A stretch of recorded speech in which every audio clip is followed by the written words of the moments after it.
Παιδιά, το ξέρετε ότι ο Αδαμάντιος Κοραής μας άφησε διαθήκη? Σοβαρά, και ποιος την κληρονόμησε? Υπάρχει περίπτωση, κύριε, να είμαστε απόγονοι? Μάγκες, ιδέα να βάλουμε το καινούριο channel στο TikTok, να διαβάσουμε τη διαθήκη του Κοραή χωρίς να κοιμηθούμε. Βρε παιδιά, σοβαρευτείτε. Η διαθήκη του Κοραή δεν είναι για ύπνο, είναι για ξύπνημα. Εγώ, ο Αδαμάντιος Κοραής, κληροδοτώ την Περιουσία του! Όχι, Κώστα μου, παιδεία μας άφησε.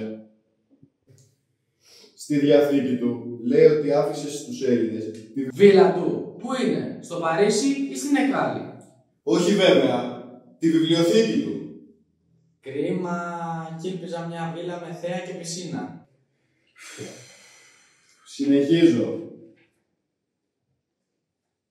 Αφήνω εις το έθνος την ελπίδα. Ελβετική τράπεζα! Όχι. Την ελπίδα για ελευθερία μέσω της παιδείας. Μα κύριε, όλο οι ιδέες μας άφησε. Ναι, και χειρόγραφα και επιστολές και μια ολόκληρη ιδεολογική παρακαταθήκη. Εγώ πάντως θα προτιμούσα παρακαταθήκη σε ευρώ. Συνέχισε Φώτη την ανάγνωση. Σας αφήνω επίσης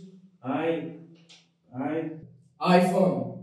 Όχι παιδιά, αηδία καταντήσατε. Ο Κοραής δεν ήθελε να έχουμε iPhone, ήθελε να έχουμε iThing. Ο Κοραής δεν είχε iPhone, όμως κατάφερε και κατέβασε όλο το διαφωτισμό. σας αφήνω αίσθηση καθήκοντος, ευθύνης και σκέψης.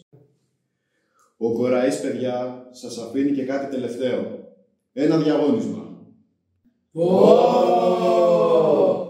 Παιδιά, είναι δοκιμασία. Πρέπει να το γράψουμε. Αν είναι multiple choice με emojis, τότε εντάξει, το έχω. Η πρώτη ερώτηση. Ποιο είναι το αντίθετο του αμόρφωτος?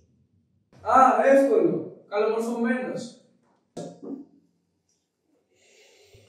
Ω Ελλάς, που κάποτε σε σήκωναν τα βιβλία και τώρα σου σκρολάρουν τα δάχτυλα.